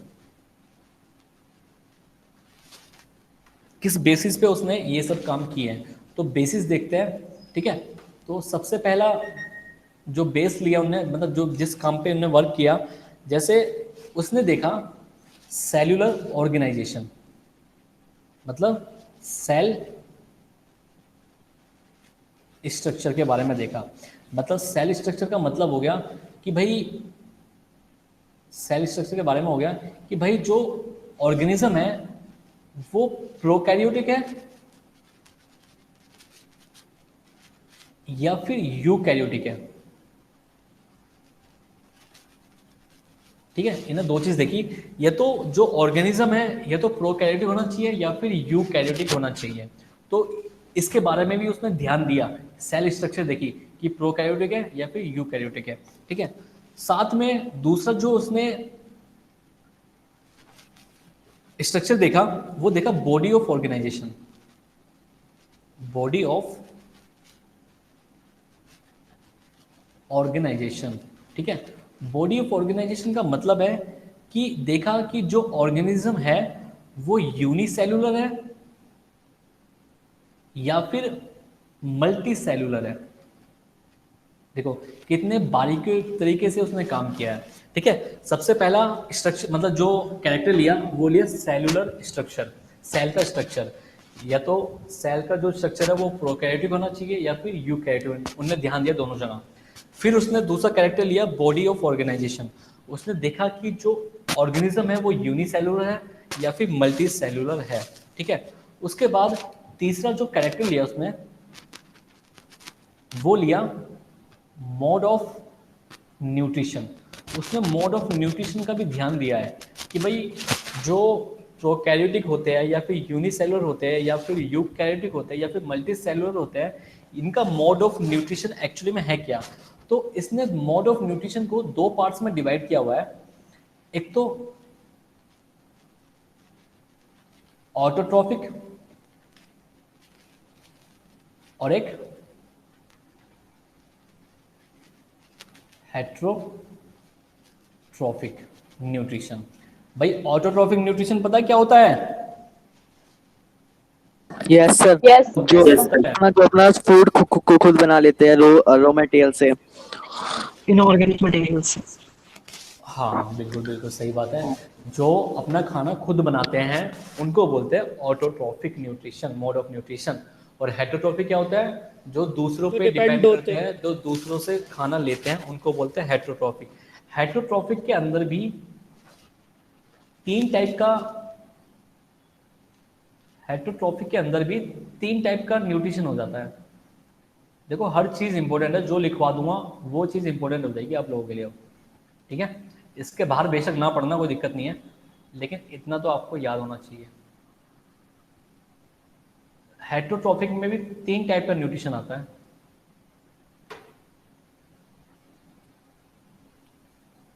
ठीक है, एक तो आता है होलोजोइक, होलोजोइक न्यूट्रिशन। न्यूट्रिशन को मैं एन से लिख रहा हूँ, ठीक है, न्यूट्रिशन को मैं एन से लिख रहा हूँ। तो होलोजोइक न्यूट्रिशन हो गया। पैरासाइटिक, सेप्रोफाइटिक न्यूट्रिशन हो गया और एक पैरासिटिक न्यूट्रिशन हो गया।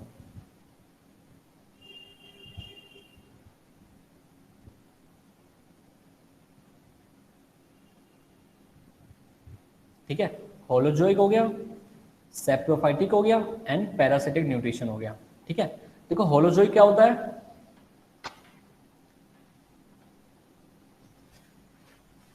जो पूरा का पूरा सॉलिड फूड मतलब अपने अंदर लेते हैं, बिल्कुल जो बिल्कुल। उसको लेते हैं। तो होलोजोइक न्यूट्रिशन होता है engulfing engulfing engulfing of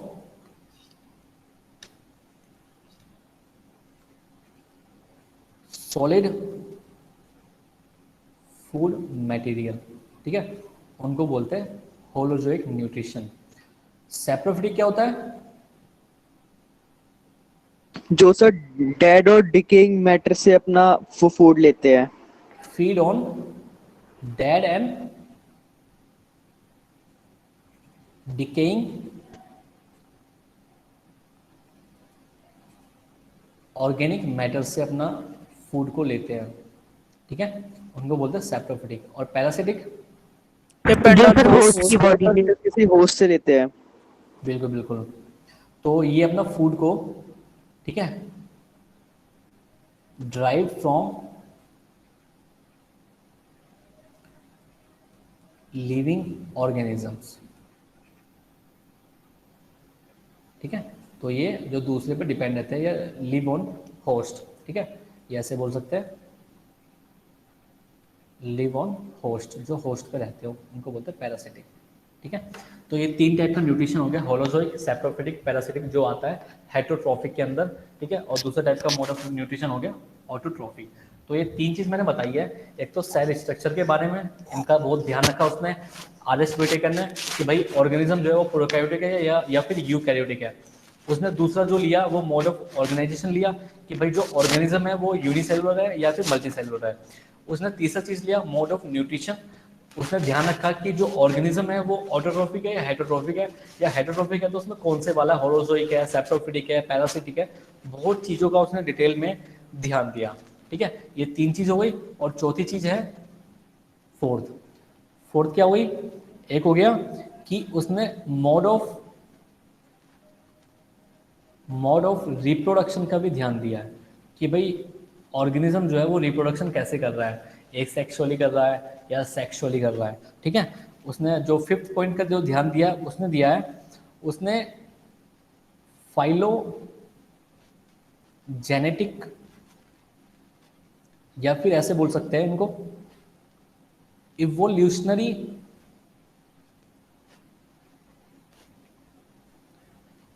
inter relation पे ध्यान दिया है। ठीक है, आप समझ गए फाइलोजेनेटिक रिलेशनशिप क्या होता है। Yes sir. Yes sir.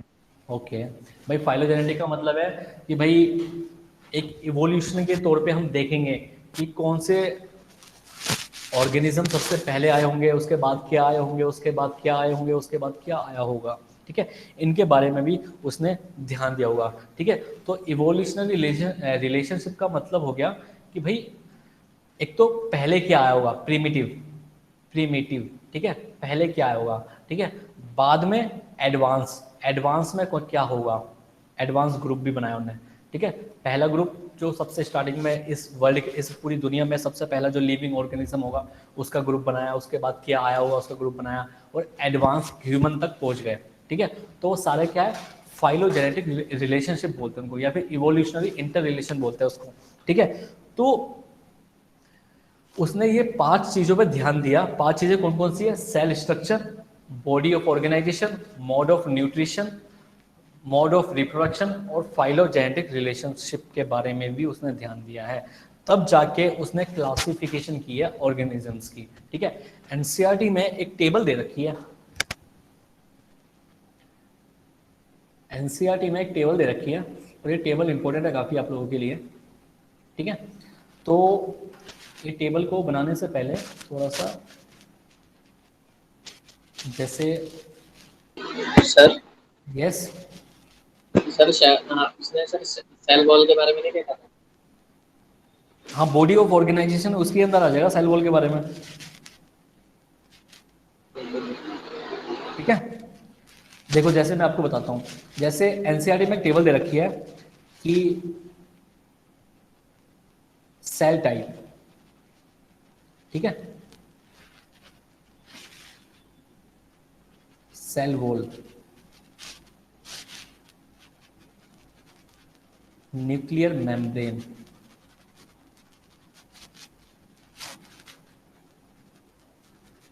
Body organisation, और फिफ्थ है न्यूट्रिशन, ठीक है। जैसे यहाँ किंगडम लिख देता हूँ मैं, यहाँ पे मोनेरा, प्रोटिस्टा, फंजाई, प्लांटे और एनिमिलिया, ठीक है। ये मैंने यहाँ पे आप लोगों की सुविधा के लिए, ताकि आप सर, एनसीईआरटी में लोकोमोशन भी में तो- जाके पढ़ लो। बहुत खुशी होगी जो बच्चा बोलेगा मैंने एनसीईआरटी पढ़ी है। हाँ, लोकोमोशन के बारे में भी मैं आपको बताऊंगा, ठीक है।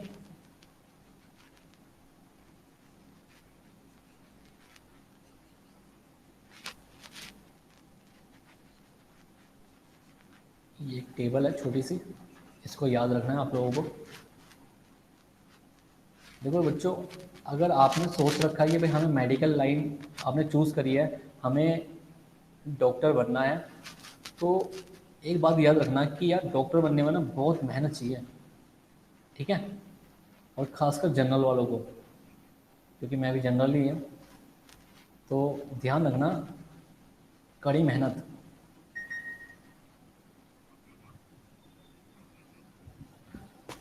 तो देखते हैं टेबल के बारे में, बहुत अच्छी अच्छी बातें मैं आपको बताता रहूँगा। एक्चुअली में क्या है कि मैं फेस टू फेस आपके साथ नहीं हूँ, तो मैं कुछ ज़्यादा बता नहीं सकता। तो जो सेल टाइप है उसने क्या करा, सेल टाइप में मोनेरा का देखा भाई, जो प्रोकैरियोटिक ऑर्गेनिज्म थे, प्रोकैरियोटिक, ठीक है, उसने जितने भी प्रोकैरियोटिक ऑर्गेनिजम्स थे उनके अंदर प्लेस करवा दिया मोनेरा के अंदर, ठीक है। और जितने भी यूकैरियोटिक थे, यूकैरियोटिक, ठीक है, यूकैरियोटिक, उसके बाद इनको अलग अलग ग्रुप में प्लेस करवा दिया, ठीक है। एक एक की स्पेलिंग में पूरी लिख देता हूँ, यूकैरियोटिक, ठीक है। एक है प्रोकैरियोटिक, यू के का मतलब है यूकैरियोटिक, ठीक है। तो जितने भी प्रोकैरियोटिक ऑर्गेनिजम्स थे उनको प्लेस करवा दिया मोनेरन्स के अंदर, ठीक है। भाई आप लोगों को पता है कि भाई प्रोकैरियोटिक किसे बोलते हैं और यूकैरियोटिक किसे बोलते हैं। वैसे मैं बताऊंगा, मोनेरा के अंदर बताऊंगा, दोनों में डिफरेंस भी लिखवाऊंगा, लेकिन कुछ मैं आपसे जानना चाहता हूँ कि आपको पता है जिसके अंदर वेल डिफाइंड न्यूक्लियस ना जिसके हो। न्यूक्लियोइड होता है। न्यूक्लियोइड बिल्कुल बिल्कुल बिल्कुल राइबोसोम 70s टाइप हो। बिल्कुल बिल्कुल बिल्कुल। Hello yes sir. सर, छोटा सा कुछ पूछना था, पूछ सकता हूँ सर? हाँ पूछो। बच्चों से पूछना था एक्चुअली। ये नरेश भट्ट और सुभाष चंद के नाम से किसकी आईडी है बेटा? ये न्यू एडमिशन है बेटा आपका? Yes sir. Okay okay okay, thank you sir. Okay okay, कोई बात नहीं, ठीक है जी। तो जो मोनेरा का ग्रुप है उसके अंदर प्लेस करा दिया जितने भी प्रोकैरियोटिक ऑर्गेनिजम्स थे, ठीक है। और बाकियों में यूकैरियोटिक रखा, ठीक है, क्योंकि प्रो वाले तो इसके अंदर आ गए, और बाकी यूकैरियोटिक जो थे वो अलग अलग में प्लेस करवा दिया। कुछ यूकैरियोट्स को प्रोटिस्टा में प्लेस करवा दिया, कुछ को फंजाई में, कुछ को प्लांटी में, कुछ को एनिमल में, ठीक है। वो बताऊंगा किस किस बेसिस पे यूकैरियोट्स को प्रोटिस्टा में रखा, किस बेस पे फंजाई में रखा, किस बेस पे एनिमल में या प्लांटे में रखा, ठीक है। सेकेंड है सेल वॉल, ठीक है। देखो सेल वॉल, अगर सेल वॉल को ध्यान से देखूं मैं तो प्लांट की जो सेल वॉल होती है वो सेलुलोजिक होती है, ठीक है। तो इनके अंदर जो मोनेरस थे इनके अंदर सेल वॉल प्रेजेंट होती है सेल वॉल, ठीक है। अब मैं जब आपको मोनेरा का ग्रुप पढ़ाऊंगा, ठीक है, किंगडम पढ़ाऊंगा मोनेरस का, तो उसके अंदर मैं बताऊंगा कि बैक्टीरिया की जो सेल वॉल होती है वो किस चीज़ से बनी हुई होती है, प्रोस्टाग्लैंडिन होती है, ठीक है, उससे बनी होती है बैक्टीरिया की सेल वॉल, ठीक है। लेकिन अभी यहाँ पे ये ध्यान देंगे कि जो मोनेरन्स थे, जो प्रोकैरियोटिक थे, क्या उनके बॉडी पे सेल वॉल था या नहीं था? तो मोनेरन्स के अंदर सेल वॉल प्रेजेंट था, प्रोटिस्टा के अंदर भी सेल वॉल प्रेजेंट है, फंजाई के अंदर भी सेल वॉल प्रेजेंट है, प्लांट के अंदर भी सेल वॉल प्रेजेंट है, लेकिन एनिमल्स के अंदर सेल वॉल एब्सेंट होती है, ठीक है। तो सेल वॉल के बेसिस पे मैं अगर देखूं तो मोनेरा के अंदर प्रोकैरियोटिक ऑर्गेनिजम्स है और वो ऑर्गेनिजम्स है जिनके अंदर सेल वॉल प्रेजेंट है। दो चीज हो गई मोनेरा के अंदर, ठीक है। तो अगर मैं सेल वॉल के बारे में बताना चाहूँ, जैसे मोनेरन के अंदर बैक्टीरिया आते हैं, बैक्टीरिया की जो सेल वॉल होती है वो प्रोस्टाग्लैंडिन से बनी हुई होती है। मैं आपको जब पढ़ाऊंगा तो समझाऊंगा पूरा, ठीक है। तो यहाँ पे मैं एनसीईआरटी के अगर बेसिस पे चलूँ तो मैं ये लिख सकता हूँ कि ये नॉन सेल्यूलोजिक होती है, ठीक है। मतलब सेलुलोज नहीं होता इनकी सेल वॉल के अंदर, ये प्रोस्टाग्लैंडिन से बनी होती है क्योंकि, ठीक है। तो भी बताऊंगा क्योंकि सेलुलोज मैंने इसलिए लिखा है क्योंकि हम मेनली दो ही ग्रुप को एक्चुअली बहुत अच्छे से हम जानते हैं, एक एनिमल्स का ग्रुप, एक प्लांट का ग्रुप। एनिमल्स जो प्लांट का ग्रुप होता है उनमें सेल वॉल प्रेजेंट होती है और उनके अंदर जो सेलुलोज स्ट्रक्चर होती है वो सेलुलोज से बनी होती है। तो यहाँ पे ये सेलुलोज, सर वो पीछे से सर कुछ आवाज सी आ रही है, डिस्टरबेंस हो रही है। वो आपके पीछे से तो नहीं आ रही है? Yes, sir, हमें भी आ रही है। मेरे पीछे से आ रही है? Yes sir. किस चीज की आवाज आ रही है?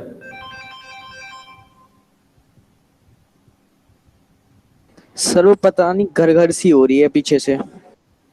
बेटा एसी चल रहा है वो तो मेरा। कोई आदमी बोल रहा है, क्या बोल रहा है, मतलब समझ में नहीं आ रहा मुझे। देखो यहाँ पे तो कोई नहीं है इस रूम में, मैं ही हूँ अकेला। सर वो फिर से आई, सर फिर से आई अभी। किस चीज की आवाज आ रही है आपको? पता नहीं सर, सर, आप- बार बार। सर आपने लीड लगा रखी है क्या? Yes sir. मे भी उसी का ही आ रहा है, वो मे भी माइक का होता है ना थोड़ा सा। सर हेडफोन है मेरे पास तो, हाँ हेडफोन, थोड़ा आवाज उसी से लग रहा है मेरे को। मैं चेक कर लेता हूँ सर एक बार दोबारा। अब ठीक है सर? अब कोई दिक्कत है? अब ठीक है सर। Okay okay. तो बीच में आ जो रही है सर, मोनेरा, बीच बीच में आ रही है। सर किस चीज की आवाज आ रही है? आवाज तो बताइए पहले। सर वैसे डिस्टरबेंस ही आ रही है बीच में, जैसे कर मतलब करके आ रही है अलग से। अच्छा अच्छा अच्छा अच्छा। कोई नहीं सर, ये टेस्ट है आप लोगों का। आवाज पहचानी है।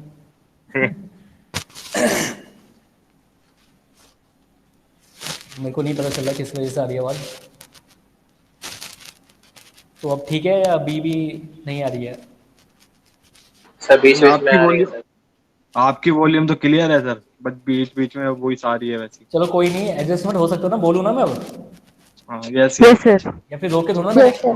है ना? Yes sir. तो देखो जो मोनेरा थे, जो मोनेरन्स थे उनके अंदर सेलुलोज एब्सेंट था, ठीक है। जो प्रोटिस्टा था उनके लिए कुछ में, सब में सेलुलोज प्रेजेंट था, ठीक है। और जो फंजाई था उनके अंदर सेलुलोज एब्सेंट था, ये भी नॉन सेल्यूलोज, ठीक है। और आपको पता है फंजाई में क्या होता है? काइटिन होता है ना? Yes, sir. तो यहाँ पे मैं लिख सकता हूँ, यहाँ पे काइटिन प्रेजेंट है, ठीक है। और प्लांट में सेलुलोज होती है तो वो सेलुलोज की बनी हुई होती है और एनिमल्स में एब्सेंट होती है, ठीक है।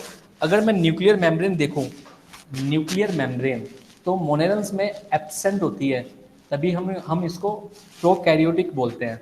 तो ये एब्सेंट है यहाँ पे न्यूक्लियर मेम्ब्रेन प्रेजेंट है। इसको मैं किसी और कलर से दिखा देता हूँ।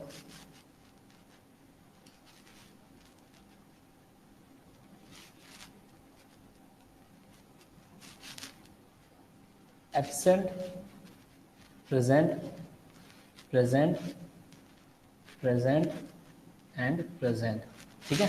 तो मोनेरन्स जो होते हैं वो कैसे होते हैं? एक तो वो प्रोकैरियोटिक होते हैं, सेल वॉल प्रेजेंट होती है लेकिन उनकी सेल वॉल में सेलुलोज नहीं होता है। क्या होता है वो मैं आपको आने वाले टाइम में बताऊंगा, लेकिन मैं एक नाम बता देता हूँ, पीजी बोलते हैं प्रोस्टाग्लैंडिन के बारे में, जो सेल वॉल में प्रेजेंट होता है। मोनेरन्स के अंदर न्यूक्लियर मेम्ब्रेन एब्सेंट होता है, ठीक है, और बाकियों में प्रेजेंट होता है। बॉडी ऑर्गेनाइजेशन देख लेते हैं कि जो मोनेरन्स होते हैं वो यूनिसेलुलर होते हैं।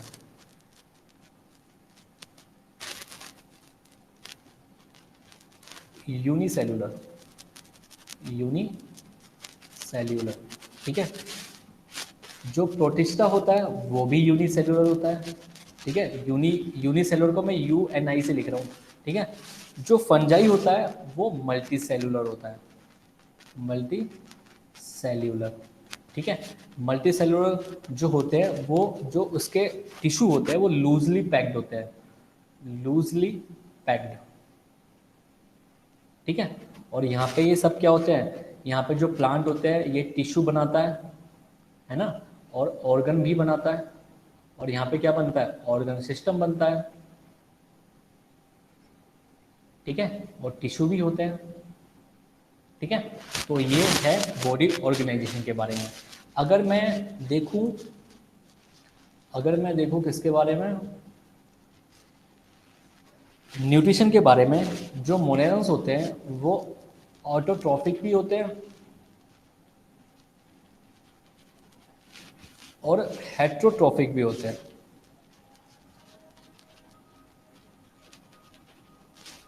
ठीक है। जो प्रोटिस्टा होता है वो ऑटोट्रॉफ्स भी होते हैं और हेट्रोट्रॉफ्स भी होते हैं, ठीक है। जो फंजाई होता है वो हेटेरोट्रॉफ्स होते हैं खाली, ठीक है। जो प्लांटी होता है वो ऑटोट्रॉफ्स होते हैं, और जो एनिमल्स होते हैं वो होते हैं हेटेरोट्रॉफ्स, ठीक है। अगर मैं ये चीज़ लिखना चाहूँ, जो हेटेरोट्रॉफ्स होते हैं, ये हेटेरोट्रॉफ्स की बात कर रहा हूँ मैं, ऑटोट्रॉफ्स तो आपको पता ही है। हेटेरोट्रॉफ्स जो होते हैं मोनेरा के केस में ये दो टाइप से हो सकते हैं, या तो पैरासिटिको, P फॉर पैरासिटिक, या फिर सेप्रोफिटिको, S फॉर सेप्रोफिटिक। भाई P और S से समझ जाओगे ना? Yes sir.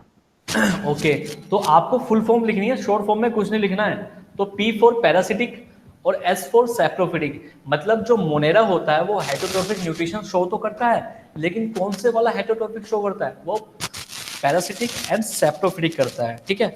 लेकिन जो प्रोटिस्टा होता है वो तीनों टाइप का शो करता है, पैरासिटिक भी करता है, सेप्रोफिटिक भी करता है एंड होलोजोइक भी करता है, ठीक है।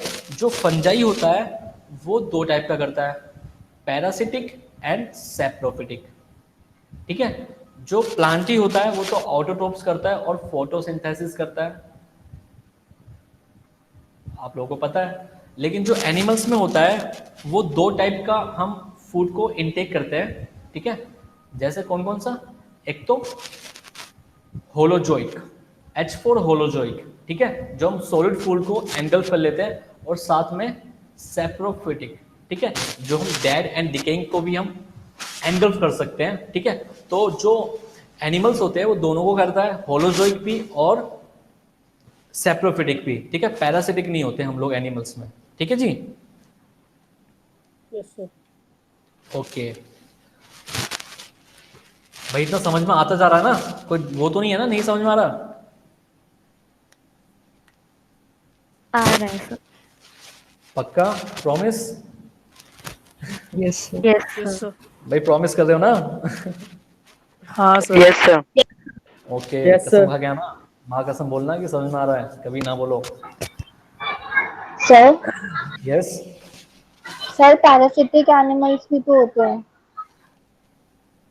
हाँ पैरासिटिक एनिमल्स होते हैं, लेकिन हम यहाँ बात कर रहे हैं एनिमल्स। तो देखो, अगर आप एनिमल्स की बात करो तो आपने जो पोरीफेरा देखा होगा, ठीक है, पोरीफेरा से लेके, या फिर एनिमल्स की अगर हम बात करें जो सेंस कर पा रहा है, जो इसके अंदर मेटाबॉलिज्म, रिप्रोडक्शन, मतलब मेटाबॉलिज्म चल रहा है, उसको हम एनिमल्स ही तो बोलते हैं, मतलब उसको हम लिविंग ही तो बोलते हैं, बोलते नहीं बोलते हैं?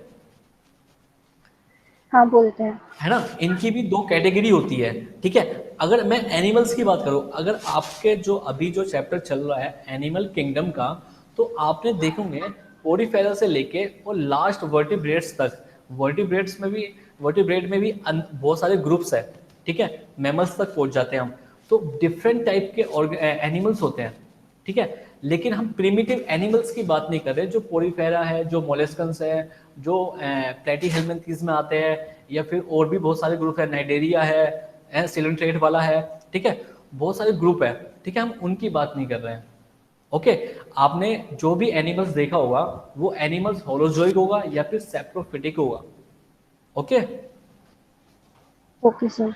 ओके, अब मैंने आपको 5 किंगडम क्लासिफिकेशन के बारे में बताया, अभी पूरा का पूरा समझाया मैंने, ठीक है। तो जो 5 किंगडम क्लासिफिकेशन है वो RS विटेकर ने तो दिया है, इसके कुछ मैंने टेबल भी बनवाई है आपको बिल्कुल अभी के अभी। अब इसके ड्रॉबैक्स देख के कि भाई इसके excuse me sir. Yes sir ये आपने बॉडी ऑर्गेनाइजेशन में मोनेरा और प्रोटिस्टा का यूनिसेलुलर लिखा है, यस बट एनसीईआरटी में सेलुलर लिखा है।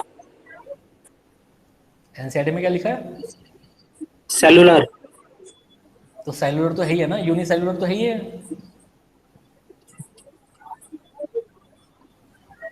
कहाँ पे लिखा है?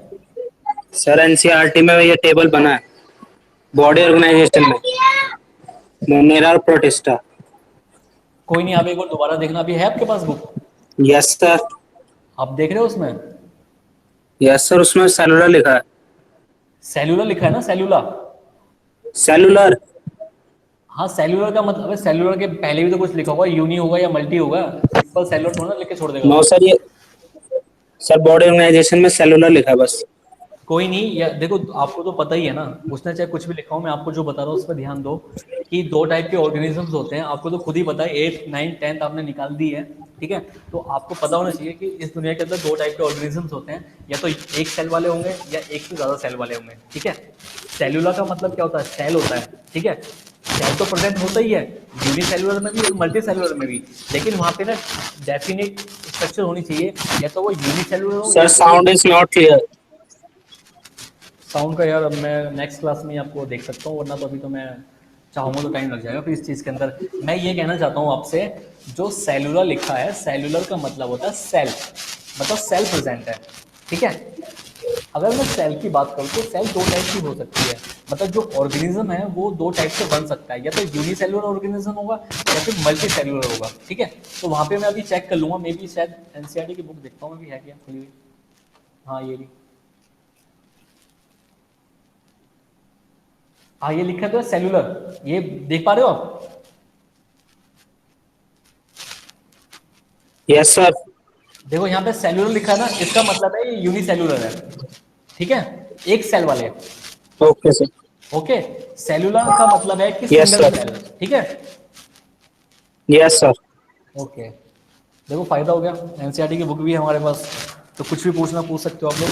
अब मैं इसके ड्रॉबैक्स लिखवा देता हूँ, तो आज हमारा ये 5 किंगडम क्लासिफिकेशन में खत्म हो जाएगा अच्छी तरह। तो देखो ड्रॉबैक्स क्या आते हैं, इसके भी ड्रॉबैक्स हैं।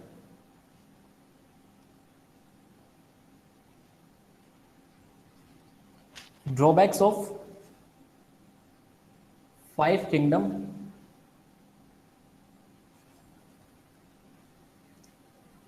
क्लासिफिकेशन, इसके भी ड्रॉबैक्स हैं। इसके बाद आपको पता है 6 किंगडम क्लासिफिकेशन भी होता है, पता है आपको? यस सर, वो सर उसके अंदर डोमेन्स होते हैं। हाँ डोमेन्स आ जाते हैं, बिल्कुल सही बात बेटा, ठीक है। लेकिन जो हम फॉलो कर रहे हैं वो 5th किंगडम के क्लासिफिकेशन को ही फॉलो करते हैं, ठीक है। तो इसके ड्रॉबैक्स क्या है? सबसे पहला ड्रॉबैक्स, तो ड्रॉबैक्स लिखते हैं किसी में लिख लेते, चलो एल्गी। सबसे पहला ड्रॉबैक्स था एल्गी के अंदर। एल्गी के अंदर उसने क्या करा, RS विटेकर ने, एक ग्रुप होता है मोनेरा, एक होता है प्रोटिस्टा, और एक होता है प्लांटे, ठीक है। इसने क्या करा, मोनेरस के अंदर ब्लू ग्रीन एल्गी को प्लेस कर दिया, ठीक है। ब्लू ग्रीन एल्गी को प्लेस कर दिया मोनेरा के अंदर। प्रोटिस्टा के अंदर